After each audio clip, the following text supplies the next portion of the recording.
Bonjour à toutes et à tous et bienvenue sur French Coder. Alors bienvenue dans ce nouveau tutoriel où je vais vous apprendre à créer un site vitrine de A à Z en HTML et CSS. Donc voici ce qu'on va essayer de réaliser. Donc comme vous pouvez le voir, on a un site tout simple vitrine. Donc ici on a une barre de navigation avec des liens. On a donc un header. Donc comme vous pouvez le voir, quand je clique sur un lien, par exemple nos produits, on a une barre qui défile jusqu'aux produits. Donc ici on a deux articles. On a également une page de contact juste ici. Donc c'est pas vraiment une page de contact, mais on va appeler ça une partie de contact.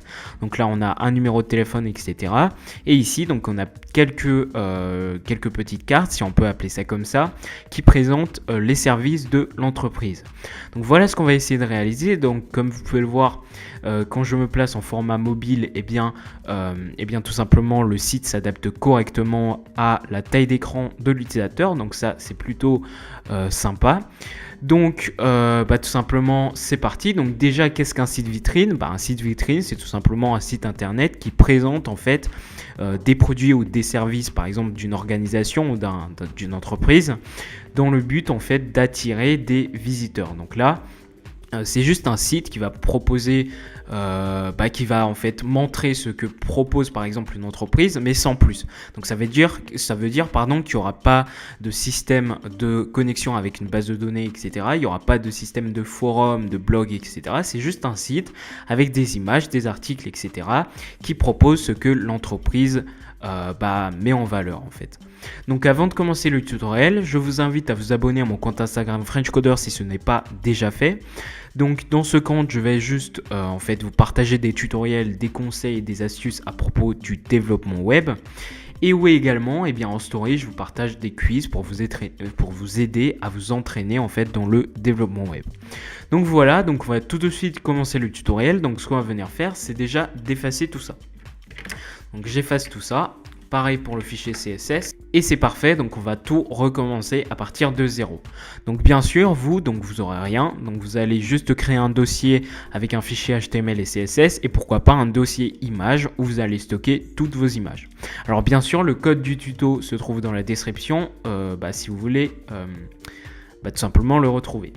Donc on va tout de suite commencer le tutoriel. Donc ce qu'on va venir faire, c'est déjà de créer notre template HTML. Donc pour cela, vous déclarez du code HTML très simple, très basique. Donc vous avez juste l'encodage UTF-8 et aussi le MetaView port qui va nous permettre en fait d'adapter le site à une taille d'écran mobile. Ensuite, au niveau du titre, par exemple, je vais juste écrire site vitrine comme ceci. Et voilà. Donc ensuite, on va lier notre fichier CSS pour pouvoir ensuite écrire du code CSS. Au niveau du body, ce qu'on va pouvoir faire, c'est déjà de commencer par créer notre barre de navigation. Donc pour cela, on déclare nav pour barre de navigation. Et ensuite, ce qu'on va venir faire, c'est de mettre un titre. Donc par exemple, ici, je vais écrire burger. Donc ça, c'est juste un jeu de mots que j'ai trouvé à la place de burger. Donc burger, c'est le nom de notre site. Et ensuite, ce qu'on va pouvoir faire, c'est pourquoi pas de créer une div qu'on va appeler onglet. Donc la div sera de classe onglet. Donc on va pouvoir ensuite appliquer des styles CSS à cette div. Donc ce qu'on va venir faire, c'est donc de stocker tous les onglets de notre barre de navigation. Donc je vais créer plusieurs liens. Donc je vais en créer 3 par exemple. Voilà. Et ensuite, par exemple pour le premier lien, je vais écrire home pour accueil. Ensuite, pour le deuxième lien, je vais écrire nos produits. Et pour le troisième lien, je vais écrire contact. Comme ceci. Donc, pour l'instant, au niveau des href, donc au niveau des pointages vers URL, on ne va rien mettre du tout. Mais cette fois-ci, ce qu'on va venir faire, c'est donc de styliser tout ça dans notre fichier CSS. Donc pour cela, déjà ce qu'on va venir faire, si j'actualise ma page, regardez, normalement on devrait avoir la barre de navigation avec le logo, si on peut appeler ça comme ça, et nos liens. Alors, donc ce qu'on va venir faire, c'est déjà d'enlever les marges de notre body qui s'appliquent par défaut. Donc pour cela, on va déclarer le corps de notre page, c'est-à-dire body. On va venir mettre une marge de 0 et une padding de 0. Donc la différence entre padding et margin, c'est très simple. Le margin, c'est tout simplement les marges extérieures de l'élément, tandis que le padding, c'est tout simplement les marges intérieures à notre élément. Donc maintenant, si j'actualise, on a les marges qui se sont enlevées. Alors ensuite, ce qu'on va pouvoir faire, c'est de modifier en fait les polices, parce que là on peut voir que c'est super moche. Donc ce qu'on va pouvoir faire, c'est d'utiliser la police en fait Google Fonts. Pas la police, mais la bibliothèque de police, pardon, Google Fonts. Donc la bibliothèque de police Google Fonts va nous proposer plusieurs choix de police. Donc par exemple, dans mon cas, je vais prendre Montserrat. Voilà, donc c'est une police assez sympa. Ensuite, je vais sélectionner par exemple le Regular 400. Tac, je sélectionne. Ensuite, je clique sur Import. J'importe donc le code CSS généré. Je me place tout en haut de mon fichier CSS et je le colle juste ici. Alors ensuite, ce qu'on va pouvoir faire également, c'est d'utiliser donc une autre police. Donc regardez, en fait, dans mon site principal, on a deux polices. Donc on a la police pour le logo et le texte qui se trouve ici. Et on a la police principale en fait sur tous nos textes. Donc la police pour le logo, eh bien ça va être, je sais plus c'était quoi, c'était je pense Playfair, si je me trompe pas, Playfair. Ouais, c'est bien ça, donc je sélectionne cette police. Donc je supprime juste la police que je viens d'importer. Et donc par exemple, on va sélectionner celui à 600. Voilà, donc semi-bold 600. Donc je sélectionne le style, je l'importe dans le fichier CSS et ensuite dans mon body en fait ce que je vais faire c'est tout simplement d'importer la police Montserrat. Donc pour cela dans le body vous allez utiliser la font family pour en fait pouvoir modifier la police de votre corps et ensuite par exemple je vais mettre Montserrat et ensuite comme police par défaut je vais mettre sans serif. Donc si j'actualise ma page, on a bien regardé la police qui s'est appliquée. Alors maintenant, ce qu'on va pouvoir faire, c'est de modifier notre barre de navigation. Donc pour cela, vous déclarez nav, donc pour la barre de navigation, vous mettez un display flex pour en fait aligner tous les éléments, voilà, en ligne. Ensuite, on va venir mettre un flex wrap à wrap pour qu'en fait si les éléments ne peuvent pas s'aligner, on va les empiler. Mais là, les éléments ici peuvent très bien s'aligner tout simplement parce que on a une résolution d'écran correcte. Alors ici, j'ai juste mis voilà, comme ceci. Donc vous mettez flex wrap à wrap. Et donc en fait, si j'inspecte l'élément et que je me place en format mobile par exemple, regardez, nos éléments sont empilés et non alignés. Tout simplement parce que les éléments ne peuvent pas s'aligner sur un format mobile. Alors ensuite, ce qu'on va pouvoir faire, c'est de centrer nos éléments avec un Justify Content Center. Voilà, comme ceci. Ensuite, on va mettre un Align Items Center également. Voilà, comme ceci. Donc, on a bien nos éléments qui sont centrés et au même niveau. Et ensuite, ce qu'on va venir faire, c'est pourquoi pas de mettre un border bottom, comme ceci. Border bottom à 5 pixels. 5 pixels solide. Et par exemple, je vais choisir une couleur 6F, 6F, 6F, comme ceci. Donc, si j'actualise, regardez, en fait, on a une couleur grise. Je pense que c'est du gris, donc une couleur grise qui s'applique en bordure de notre barre de navigation, donc ce qui va nous permettre de distinguer notre barre de navigation de notre header par la suite. Alors ensuite, ce qu'on va pouvoir faire maintenant, c'est de styliser déjà notre titre. Donc pour cela, je déclare nav h1, donc qui est le titre qui se trouve à l'intérieur de notre barre de navigation, Et donc ce qu'on va venir faire, c'est pourquoi pas modifier la couleur. Donc pour cela, par exemple, je vais choisir une couleur 71, 71, 71. Voilà, donc une couleur grise comme ceci. Et ensuite, ce qu'on va pouvoir faire, alors ici j'ai écrit 81, 81, excusez-moi, donc c'est 71, 71, 71, voilà. Alors ensuite, ce qu'on va venir faire, c'est font familier, c'est-à-dire donc pour modifier la police d'écriture de notre texte. Donc pour cela, j'utilise, comme je vous l'ai dit, la police Playfair Display, voilà, donc Playfair Display. Donc au lieu de mettre un plus, vous mettez un espace. Et ensuite, par défaut, donc je vais mettre du sans serif. Voilà, comme ceci. Donc si j'actualise, regardez, en fait, on a bien la police qui s'est appliquée correctement, en fait, comme dans notre projet final. Alors maintenant, ce qu'on va pouvoir faire aussi, c'est pourquoi pas déjà modifier la taille d'écriture du texte. Donc pour cela, je vais mettre à 30 pixels. Voilà, donc si j'actualise, on a bien le texte qui s'agrandit. Alors une fois qu'on a terminé avec le titre, ce qu'on va pouvoir faire, c'est de modifier nos onglets. Donc pour cela, je déclare donc la div onglet à l'intérieur de notre base de navigation, barre de navigation, pardon. Et ensuite, je déclare les balises A de notre div onglet, c'est-à-dire tous les liens, en fait, tous ces liens qui se trouvent à l'intérieur de la div. Donc ce qu'on va venir faire, c'est pourquoi pas mettre un text decoration à none, comme ceci. Alors excusez-moi, comme ceci, pour en fait enlever le soulignement par défaut au niveau des liens. Alors ensuite, ce qu'on va pouvoir faire, c'est de modifier la couleur en noir. Donc je vais mettre de la couleur hexadécimale 000. Ensuite, je vais mettre pourquoi pas un éloignement, un espacement entre chaque lien. Donc je vais mettre par exemple du 10 pixels, donc une marge extérieure à droite de 10 pixels. Donc voilà, on a bien un espacement entre chaque lien. Ensuite, ce qu'on va pouvoir faire, c'est donc pourquoi pas mettre un border à bottom. Tout simplement un pixel solide en noir également pour en fait avoir un soulignement en dessous de chaque lien. Et enfin, ce qu'on va pouvoir faire, c'est d'espacer l'underline qu'on vient de mettre du texte. Donc pour cela, je vais mettre un padding bottom, c'est-à-dire une marge intérieure en bas de 5 pixels, comme ceci. Donc si j'actualise, regardez, on a bien l'underline qui s'applique correctement. Alors si vous ne comprenez pas la différence entre marge intérieure et marge extérieure, je vais vous l'expliquer. Donc je vais juste ouvrir un tableau blanc. Donc, alors Start Drawing. Donc ici en fait, imaginons que vous ayez votre élément. Voilà, donc là c'est votre élément HTML. Donc en fait, une marge intérieure, c'est tout simplement les marges qui se trouvent à l'intérieur de votre élément. Donc voilà, toutes les flèches bleues qui se trouvent ici.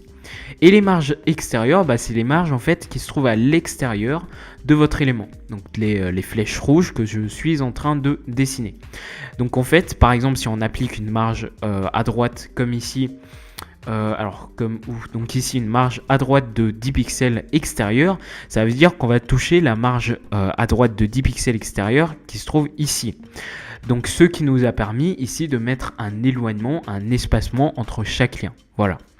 Alors ensuite, pareil en fait pour l'underline, pour espacer le texte du soulignement, ce qu'on a fait c'est de mettre cette fois-ci une marge intérieure ici de 5 pixels pour pouvoir espacer l'underline, donc le soulignement du texte qui était ici. C'est parfait.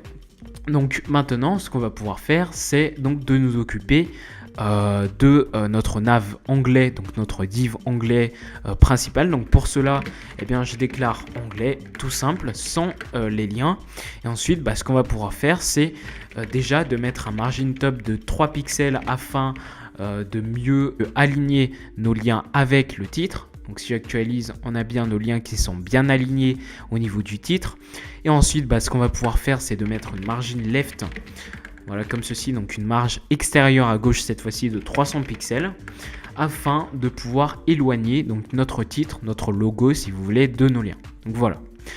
Et bien maintenant, une fois qu'on a terminé avec cette barre de navigation, alors ce qu'on va pouvoir faire également, c'est d'appliquer la barre de navigation au format mobile. Parce que là, on a un effet dégueulasse quand on se place en format mobile. Pour cela, on va utiliser ce qu'on appelle les Media Queries. Les Media Queries qui permettent en fait de gérer, d'appliquer des styles, en fait, des propriétés en fonction de la taille d'écran de l'utilisateur. Donc pour cela, vous mettez donc un arrobase pour déclarer une fonction en CSS, si je ne me trompe pas.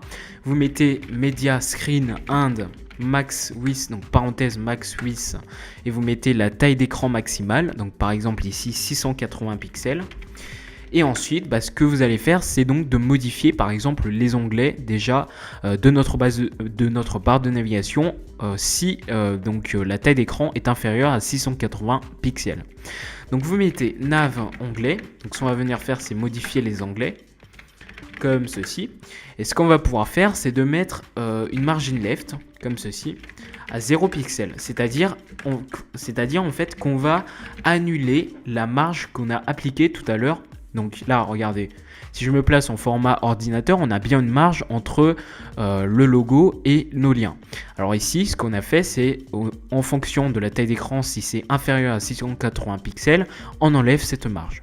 Alors ensuite, ce qu'on va pouvoir faire, c'est pourquoi pas donc de mettre une margin bottom, comme ceci de 20 pixels afin d'éloigner donc comment on appelle ça, la bordure de nos liens. Alors ce qu'on va pouvoir faire également c'est tout pour l'instant. Donc voilà, donc maintenant ce qu'on va pouvoir faire c'est de créer notre header qui se trouve ici. Donc pour cela, ce qu'on va venir faire c'est de sortir de notre barre de navigation et on va venir créer donc un header.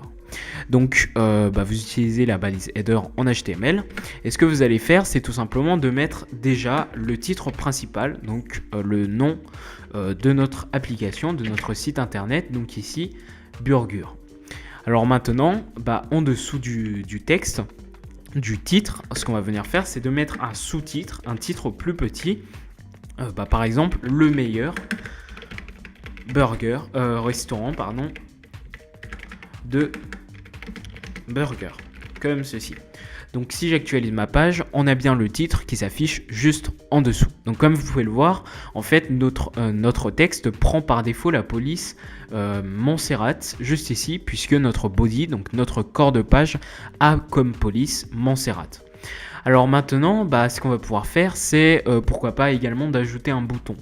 Donc pour cela, je déclare une balise button et par exemple écrire parcourir. Comme ceci. Donc si j'actualise ma page, on a bien le bouton qui s'est créé. Alors je vais juste me placer en format ordinateur pour mieux voir la page. Alors maintenant, ce qu'on va pouvoir faire maintenant, c'est de styliser ce header. Donc pour cela, on va déclarer notre header. Et ce qu'on va pouvoir faire, c'est donc déjà d'appliquer quelques propriétés, notamment donc un display flex, comme ceci. Donc si je mets un display flex, ça va aligner tous les éléments, mais cette fois-ci, si je mets un flex direction à colonne, ça va les empiler en colonne. Alors ensuite, ce qu'on va pouvoir faire, c'est donc de pourquoi pas aligner tous les éléments au milieu de la div, de notre header, pardon. Donc pour cela, je mets un Align Items Center et là, regardez, on a bien nos éléments qui sont centrés au niveau du header. Alors maintenant, pourquoi pas mettre une image d'arrière-plan comme dans notre projet final, juste ici, on a une image à l'arrière-plan en fait de notre header. Donc pour cela, ce que vous pouvez faire, c'est de déclarer background comme ceci. Sans la propriété background color, juste background, et vous mettez URL, vous ouvrez les parenthèses, ensuite vous mettez des apostrophes et vous mettez l'URL de votre image. Donc moi, j'ai stocké, pour éviter de vous faire perdre trop de temps, j'ai stocké mes images sur un serveur, donc vous pourrez bien évidemment récupérer le code source dans la description. Donc j'ai stocké, comme je vous l'ai dit, les images sur un serveur. Alors normalement, si vous allez dans le code source qui se trouve en description, vous allez avoir ici au niveau de background URL, vous allez avoir un lien.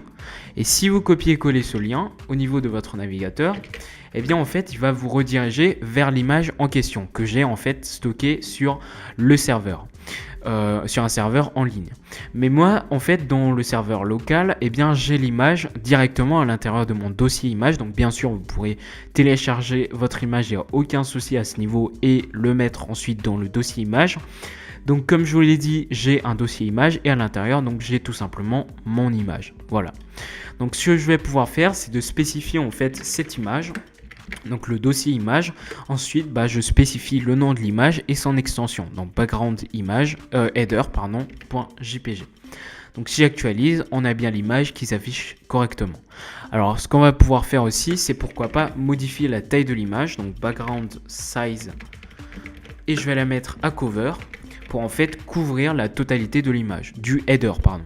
Donc là, on a bien l'image qui est en cover. Alors maintenant, ce qu'on va pouvoir faire, c'est pourquoi pas donc de mettre une couleur à blanc comme ceci pour modifier la couleur du texte, voilà, pour qu'on puisse le voir. Et enfin, pourquoi pas mettre un padding, c'est-à-dire une marge intérieure au niveau de tous les bords de notre élément de 40 pixels. Donc si j'actualise, on a bien donc nos marges qui se sont appliquées. C'est parfait. Et bien maintenant, ce qu'on va pouvoir faire, c'est de modifier donc les propriétés qui se trouvent au niveau du titre. Donc pour cela, je vais déclarer header h1 comme ceci, donc qui est le titre au niveau de notre header. Et ce qu'on va pouvoir faire, c'est pourquoi pas d'appliquer la même police que notre logo. Donc voilà, je copie et je colle la propriété font family. Et si j'actualise, on a bien donc notre police qui est modifiée. Alors ensuite, pourquoi pas mettre un font size comme ceci, donc pour modifier la taille de la police. Donc je vais l'agrandir, par exemple je vais la mettre à 50 pixels. Donc si j'actualise, regardez, on a bien la police qui est agrandie.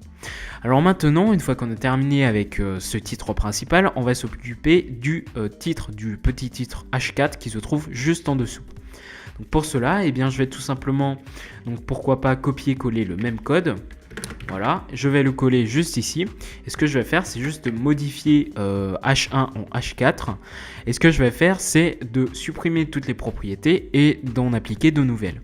Donc par exemple, par défaut, en fait, on a un grand espace entre nos deux textes. Donc pour réduire cet espace, ce qu'on va pouvoir faire, c'est de réduire tout simplement la marge extérieure en haut. Donc par exemple, je vais mettre à 20 pixels. Donc si j'actualise, on a notre texte qui s'est rapproché de notre titre principal. Alors ensuite, par exemple aussi également modifier la taille de la police. Donc par exemple, je vais mettre à 20 pixels. Si j'actualise, on a bien la taille de la police qui s'est modifiée. Et ensuite, pourquoi pas aligner le texte. Pourquoi ? Parce qu'en fait, par défaut, si je me place en format mobile, le texte en fait, il n'est pas du tout centré au niveau du header. Donc pour centrer ce texte en format mobile, vous mettez juste text align à center. Et ensuite, ici bien sûr au niveau du format haute résolution, le texte sera toujours centré.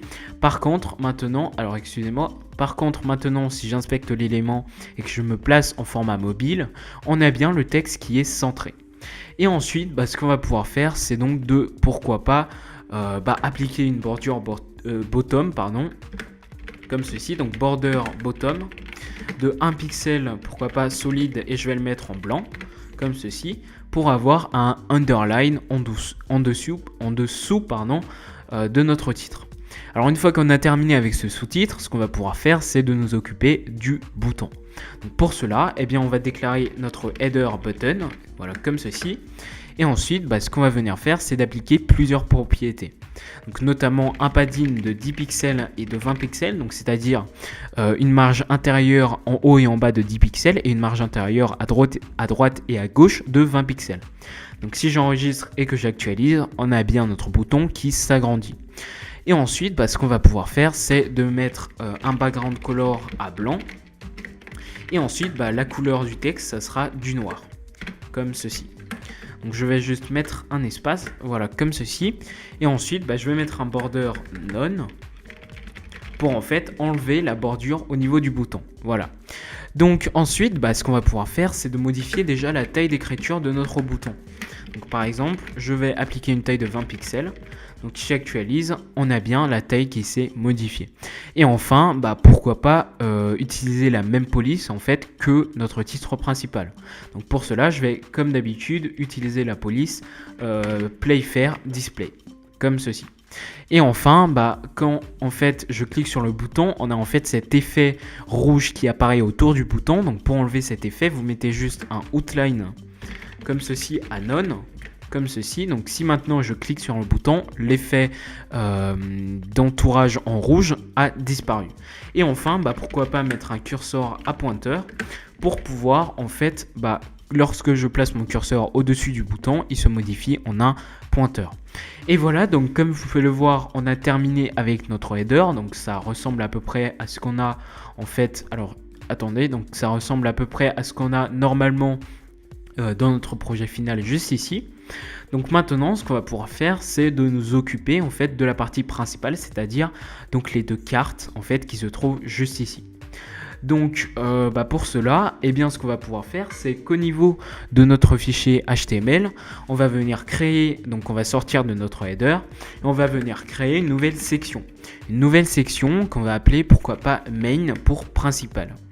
Et ensuite, par exemple, je vais appliquer un identifiant également que je vais appeler par exemple products. Pourquoi ? Tout simplement parce que au niveau du lien, rappelez-vous, on avait un lien nos produits. Donc en fait, ce qu'on va pouvoir faire, c'est que lorsque l'utilisateur va cliquer sur le lien ici nos produits, on va le rediriger vers la section qu'on va créer. Donc pour cela, donc au niveau du lien nos produits, au niveau du href, vous allez tout simplement mettre un hashtag pour spécifier identifiant et ensuite vous mettez products en anglais. comme ceci. Donc si j'actualise ma page et que maintenant je clique dessus, bien sûr rien ne se passe tout simplement parce que notre section est vide. Alors ensuite, ce qu'on va pouvoir faire maintenant, c'est de créer nos différentes cartes. Alors donc dans cette section, je vais par exemple créer une div content qui va en fait stocker tous nos éléments, donc toutes les cartes qui se trouvent ici. Et ensuite, ce qu'on va pouvoir faire, c'est de créer donc nos premières cartes.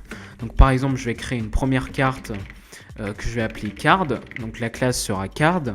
Et ce que je vais faire, c'est tout simplement, donc pourquoi pas de mettre déjà donc le contenu qui se trouve à gauche et le contenu qui se trouve à droite. Donc pour cela, je vais tout simplement créer une nouvelle div que je vais appeler left pour le contenu qui se trouve à gauche de la carte. Et ensuite, je vais créer une autre div qui va s'appeler right pour le contenu qui se trouve à droite de notre carte. Alors le contenu qui se trouve à droite de notre carte, ça correspond tout simplement à l'image de nos cartes. Alors ensuite, à l'intérieur de la div class left, ce qu'on va pouvoir faire, c'est tout simplement de créer un titre, le titre qui se trouve ici. Donc pour cela, ce qu'on va pouvoir faire, c'est par exemple d'écrire nos valeurs. Donc on va créer la première carte. Et ensuite, au niveau de la description de la carte, donc je vais juste créer, pourquoi pas une balise paragraphe. Et à l'intérieur, je vais mettre par exemple manger sainement. Alors pour éviter de perdre trop de temps, je vais juste copier le texte qui se trouve ici et je vais le coller. Et maintenant, si j'actualise, on a bien notre texte qui s'affiche.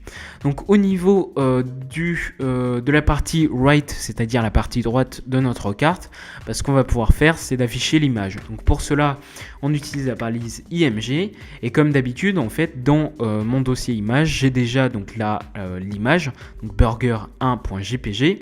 Mais bien sûr, encore une fois, si vous êtes sur CodePen, donc sur le code source dans la description, vous aurez bien sûr accès à l'image grâce au serveur. Donc au serveur en ligne que j'ai créé. Donc ensuite, ce qu'on va pouvoir faire, c'est de mettre la source de l'image. Donc vous mettez le dossier qui contient l'image et ensuite vous mettez le nom de l'image suivi de l'extension. Donc si j'actualise, on a bien notre image qui s'affiche en très grand. Alors ensuite, bien sûr, on va pouvoir redimensionner cette image. Alors ce qu'on va pouvoir faire également, c'est pourquoi pas donc déjà créer la deuxième image pour éviter de perdre trop de temps par la suite. Par exemple, ici, je vais écrire, pourquoi pas, nos recettes. Comme ceci. Et au niveau de la description, comme d'habitude, je vais juste copier ce qu'il y avait dans mon projet final. Comme ceci. Voilà. Et maintenant, donc si j'actualise ma page, on a bien donc la deuxième carte juste ici qui s'affiche. Donc je vais juste remplacer l'image par burger2.jpg. Donc si j'actualise, ok, c'est parfait. Donc on a l'image qui a été remplacée. Alors maintenant, ce qu'on va pouvoir faire, c'est donc au niveau du style en fait .css, donc au niveau de notre fichier CSS, ce qu'on va pouvoir faire, c'est donc de déjà déclarer donc notre section principale. Donc la section principale, rappelez-vous, elle a comme classe main. Donc vous mettez main. Et ensuite, vous mettez par exemple une marge extérieure en haut de 40 pixels afin d'espacer donc la section principale de notre header. Alors une fois que vous avez fait ça, ce que vous pourrez faire, c'est de mettre un display flex, un flex direction à colonne, voilà, pour empiler les éléments, et un align items à center pour pouvoir centrer les éléments au milieu de la page. Alors ici, on ne va pas trop le changement, tout simplement parce que l'image prend toute la place de l'écran. Donc ce qu'on va venir faire, c'est déjà de redimensionner l'image pour bien voir les changements. Donc pour cela, je déclare donc ma balise, ma section principale. Ensuite, je déclare ma div content, rappelez-vous celle qui stocke toutes nos cartes. Et ensuite, je déclare la carte, toutes les cartes. Et je déclare donc la section right, donc la partie right de notre carte qui stocke en fait notre image. Et ensuite, je déclare notre image en question, donc la balise img. Et donc, je vais modifier la taille à 300 pixels. Je modifie également la largeur, donc ça c'était la hauteur à 300 pixels. Je modifie la largeur à 400 pixels. Comme ceci, donc on a une largeur plus grande que la hauteur. Et ensuite, maintenant, si j'actualise, regardez, nos images sont bien redimensionnées. Et là, comme vous pouvez le voir, on a bien donc nos éléments qui sont centrés au milieu de la section. Alors ce qu'on va pouvoir faire aussi, c'est pourquoi pas donc déjà de mettre une margin top. Voilà, donc une marge extérieure en haut de 5 pixels pour pouvoir en fait mettre un espace en fait entre l'image et le texte. Donc ça va s'appliquer en fait surtout sur le format mobile. Donc sinon vous pouvez l'enlever si ça ne vous sert à rien. Donc ce qu'on va pouvoir faire maintenant, c'est tout simplement déjà de déclarer donc notre main content card, c'est-à-dire donc toutes les cartes, toutes les divs qui possèdent la classe card. Et ce qu'on va pouvoir faire, c'est d'appliquer quelques propriétés, notamment donc un display flex comme ceci, qui va en fait permettre tout simplement d'aligner les éléments comme ceci, donc la div right et la div left. Et donc ce qu'on va pouvoir faire aussi, c'est donc de mettre un flex direction, un flex wrap à wrap, pour qu'en fait, comme d'habitude, en fait, si la résolution ne le permet pas, eh bien, on va empiler les éléments et non les aligner. Donc, notamment au format mobile, ici, donc les éléments s'empilent au lieu de s'aligner. Alors ensuite, ce qu'on va pouvoir faire, c'est de mettre un justify content à center pour centrer les éléments, comme ceci. Donc, normalement, ok, donc là, on a les éléments qui se sont centrés. Et ensuite, pourquoi pas mettre un margin bottom de 20 pixels afin en fait d'espacer nos deux cartes. Donc ici on a bien un espacement entre la première carte et la deuxième. Alors maintenant, une fois qu'on a terminé avec notre main content card, ce qu'on va pouvoir faire, c'est déjà de nous occuper de la partie gauche de chaque carte. Donc pour cela, je vais déclarer main content comme ceci, card, cette fois-ci left. Et ensuite, ce que je vais faire, c'est d'appliquer la propriété flex pour en fait pouvoir avoir un flex moins grand ici, donc à la partie gauche, et un flex plus grand à la partie droite. Donc comme cela, en fait, ça va nous permettre d'avoir l'image en fait qui prend une plus grosse partie que notre texte, donc notre div left qui se trouve juste à côté. Donc pour cela, je mets un flex 0,0 30%, pourquoi pas, donc voilà. Et ensuite, logiquement, mathématiquement, pour notre card right, eh bien ce qu'on va faire, c'est tout simplement donc 70%, puisque 70% plus 30%, ça fait 100%. Donc maintenant, regardez, on a notre carte qui s'est serrée, on va dire. Donc notre image en fait va prendre en fait plus de place au niveau du flex. Et ensuite, ce qu'on va pouvoir faire, c'est donc au niveau de notre left, eh bien tout simplement, on va mettre un padding déjà de 20 pixels pour appliquer des marges intérieures de 20 pixels. Voilà, comme ceci. Et ensuite, pourquoi pas mettre une background d'arrière-plan. Une background d'arrière-plan à black. Et la couleur, ça va être du blanc. Voilà, comme ceci. Donc si j'actualise, on a bien en fait donc la couleur qui s'est modifiée au niveau de notre arrière-plan et de notre texte. Alors ici en fait, je viens de remarquer que notre image ne se place pas correctement au niveau de notre carte. Alors pourquoi? Tout simplement parce que il n'a sûrement pas pris en compte notre flex 0,070%. Donc pour régler cette erreur, oui, je pense qu'ici il y a un espace en trop, donc j'enlève l'espace. Et maintenant, ok, c'est ça. Donc maintenant, on a bien notre image qui se place au niveau de notre carte. Alors une fois donc qu'on a terminé avec tout cela, ce qu'on va pouvoir faire, c'est donc de nous occuper cette fois-ci de notre footer. Notre footer, alors excusez-moi, je change juste la view. Voilà donc notre footer qui correspond tout simplement aux éléments qui se trouvent en bas de notre page, notamment avec les services, avec nos 3 petites colonnes qui se trouvent ici, et avec donc le numéro de téléphone, le copyright, etc. Donc on va tout de suite faire tout cela. Et bien ce qu'on va pouvoir faire, c'est donc de nous rendre dans notre fichier HTML. Et ce qu'on va venir faire, c'est en dessous de cette section qu'on vient de créer, et bien on va tout simplement créer une balise footer pour notre pied de page. Donc au niveau donc, de notre balise footer, eh bien on va pourquoi pas déjà créer un élément H1 pour le titre, donc nos services, comme ceci, qui se trouve donc juste ici. Donc si j'actualise mon code, regardez, on a bien le titre qui s'affiche correctement. Alors ensuite, ce qu'on va pouvoir faire, c'est d'afficher nos 3 colonnes qui se trouvent ici. Donc pour cela, eh bien on va donc créer une nouvelle div comme ceci, qui va stocker en fait nos 3 colonnes. Donc on va l'appeler par exemple service. Et à l'intérieur, eh bien, on va créer nos 3 colonnes. Chaque colonne en fait possédera la classe service, cette fois-ci sans S. Et ensuite, je vais copier-coller cette div 3 fois, comme ceci. Et comme ça, on aura tout simplement 3 colonnes. Et à l'intérieur de chaque colonne, ce qu'on va pouvoir faire, c'est de mettre donc un élément H1, donc un titre principal, avec donc du titre. Voilà, donc du titre juste ici, donc une description, pardon. Et voilà, donc la description, par exemple, je vais mettre du lorem ipsum. Donc le lorem ipsum, c'est un code, c'est du texte en fait généré automatiquement par l'éditeur de code. Et ensuite, ce qu'on va pouvoir faire, c'est tout simplement d'afficher les titres. Donc par exemple ici, pour le premier titre, je vais mettre, alors je sais plus c'était quoi, c'était livraison gratuite, c'est ça.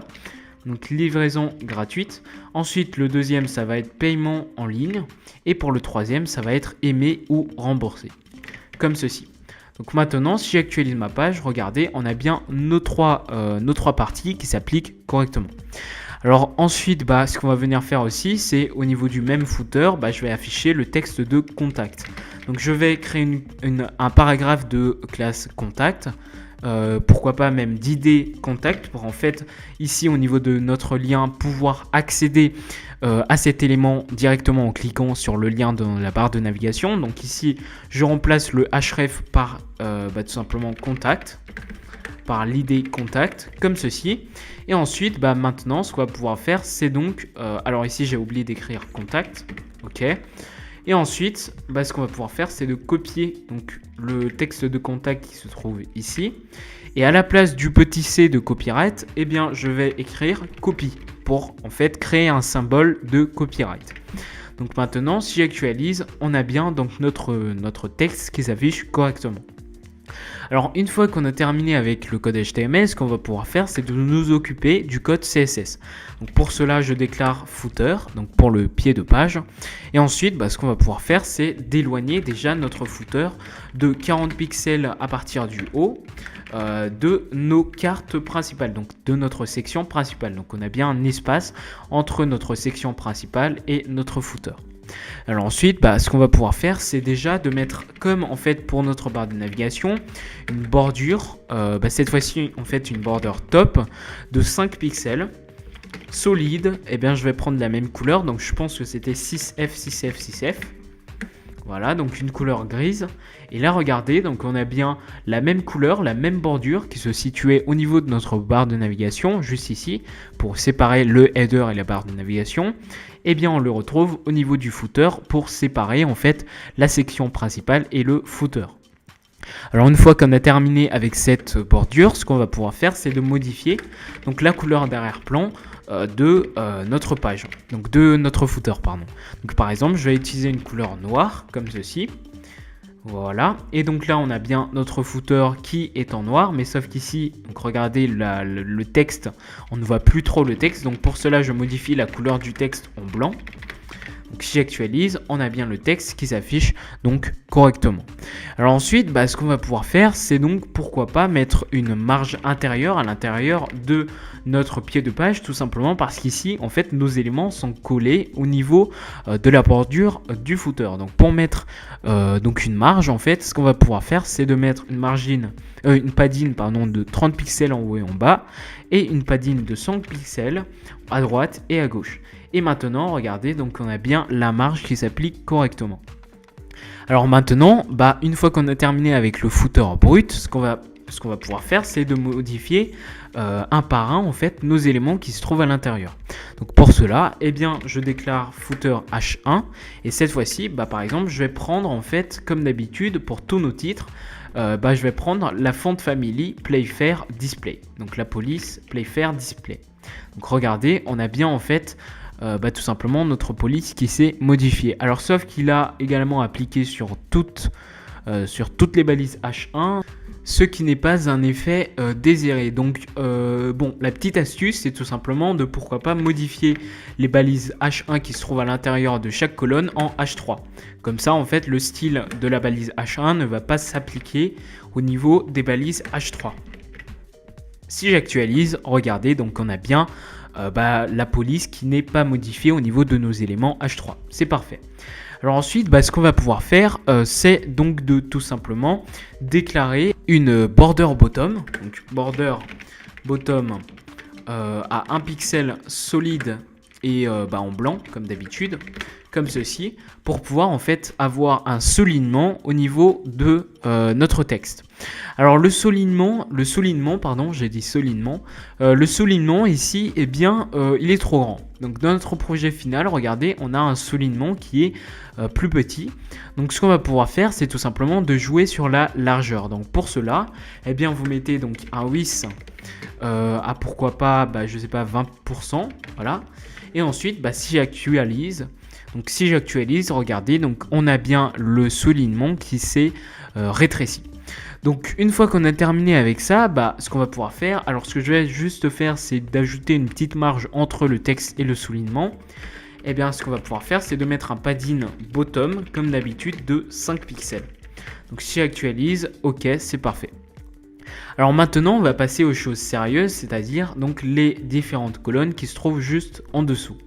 Donc pour cela, je vais déclarer déjà donc notre footer service avec un S, qui est donc notre div principal qui stocke en fait toutes nos colonnes. Donc pour cela, déjà je vais remonter en fait notre div au niveau donc du texte, du titre. Donc si j'actualise, regardez, on a diminué l'espace qui se trouvait entre nos éléments. Et ensuite, ce qu'on va pouvoir faire aussi, c'est de mettre un display flex pour aligner les éléments en ligne, comme ceci. Et une fois qu'on a fait ça, ce qu'on va pouvoir faire aussi, c'est mettre un flex wrap à wrap pour pouvoir en fait, tout simplement, lorsque le flex wrap ne permet pas à la résolution d'aligner nos éléments, eh bien tout simplement, on va les empiler. Et c'est tout pour notre footer service. Alors ensuite, ce qu'on va pouvoir faire maintenant, c'est de nous occuper de chaque colonne. Donc pour cela, eh bien, je déclare footer service, voilà, comme ceci. Et ensuite, je déclare la div, toutes les divs en fait qui possèdent la classe service sans S. Et ensuite, ce qu'on va pouvoir faire, c'est de mettre une margin right de pourquoi pas 30 pixels. Donc pour pouvoir éloigner, alors ici ça s'applique pas tout simplement parce que le flex wrap ne nous permet pas d'aligner nos éléments. Pour régler ce problème, ce qu'on peut faire, c'est de déclarer notre footer service P cette fois-ci, donc qui est notre paragraphe qui ici en fait prend une largeur trop élevée. Donc pour réduire cette largeur, je vais mettre par exemple une largeur maximum, donc max width, à pourquoi pas 300 pixels. Donc maintenant, si j'actualise mon code, ok, donc là on a bien la largeur de notre paragraphe, de nos paragraphes qui a été réduite et maintenant nos éléments peuvent s'aligner correctement. Alors ensuite, ce qu'on va pouvoir faire, c'est donc pareil, au niveau de notre service, on va appliquer d'autres propriétés, notamment par exemple le padding de 10 pixels, comme ceci, donc pour mettre un espace au niveau un espace intérieur à chaque élément. Et enfin, donc ce qu'on va pouvoir enfin faire, eh bien c'est tout simplement de modifier la couleur de notre contact qui se trouve juste ici. Alors pour cela, eh bien ce que je vais faire, c'est tout simplement juste en dessous de nos paragraphes, je vais déclarer notre footer contact. Alors cette fois-ci, vous ne mettez pas de point, mais bien un hashtag ou un dièse. Vous appelez ça comme vous voulez. Mais pour bien en fait dire au CSS qu'on a affaire à un ID, donc un identifiant ici, et non à une classe. Donc ici, vous mettez hashtag contact. Et ensuite, vous modifiez la couleur donc, du footer contact. Donc pour cela, par exemple, je vais utiliser une couleur RGB, cette fois-ci à 181, 181, 181. Et maintenant, donc si j'actualise mon code, on a bien une couleur grise qui s'est appliquée au niveau du texte. Et donc voilà, regardez, on a bien notre footer qui s'affiche complètement. Sauf que, dernier élément à prendre en compte, c'est tout simplement le format mobile. Regardez, en fait, si je me place en format mobile, on avait donc la barre de navigation et le header qui s'affichaient correctement au format mobile, mais sauf que notre section principale et notre footer sont vraiment dans le bordel. Donc pour cela, on va se placer en fait au niveau de la partie Media Queries qu'on a créé, rappelez-vous, pour la barre de navigation, pour la partie petite résolution. Et bien ce qu'on va pouvoir faire maintenant, c'est de déclarer donc notre section principale. Donc notre section principale, pourquoi pas card, donc les cartes de notre section principale, eh bien on va mettre une margine de 10 pixels. Ensuite, ce qu'on va venir faire, c'est pourquoi pas donc déclarer notre image, donc pour modifier en fait ici la taille des images.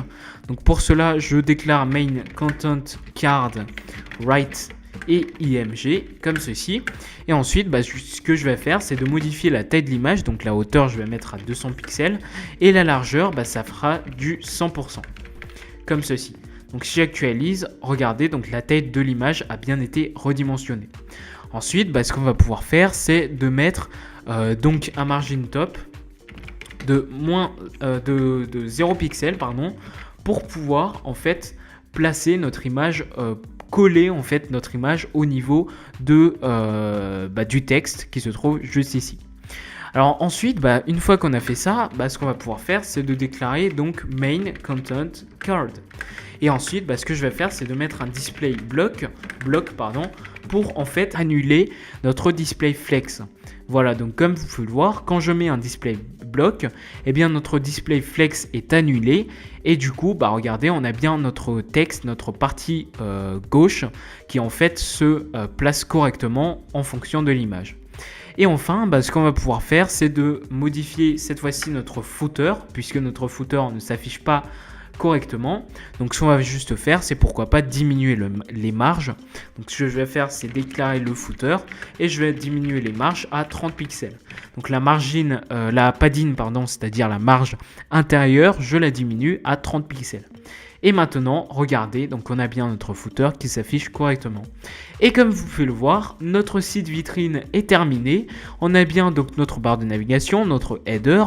On a bien ici donc notre section principale avec nos différentes cartes. Donc ici, on a un bel effet d'espacement en fait entre notre partie gauche et notre partie droite. Ensuite ici on a bien notre footer avec différentes colonnes et enfin le contact. Alors ce qu'il nous reste à faire aussi, c'est pourquoi pas d'ajouter un petit effet. Lorsque je clique par exemple, regardez sur nos produits, on tombe bien sur la section principale, mais en fait ce qu'on va pouvoir faire, c'est pourquoi pas de modifier le scroll, parce qu'ici si je clique dessus c'est instantané. Donc ce qu'on va pouvoir faire, c'est de déclarer HTML, on ajoute juste un scroll behavior et on met à smooth, donc pour en fait modifier le style qu'on va appliquer lorsqu'en fait on va scroller en cliquant sur un lien. Donc par exemple, si je clique sur nos produits, on a bien notre scroll qui s'effectue progressivement et non instantanément. Par exemple ici, si je clique sur contact, on a bien notre scroll qui s'effectue progressivement jusqu'à arriver vers la partie contact. Et voilà, donc on a bien notre site internet qui est terminé. Comme vous pouvez le voir, il s'adapte correctement à différents formats d'écran. Et voilà, donc encore une fois, je vous invite à vous abonner à mon compte Instagram French Coder si ce n'est pas déjà fait, où je publie donc régulièrement des conseils, des astuces et des tutoriels à propos du développement web.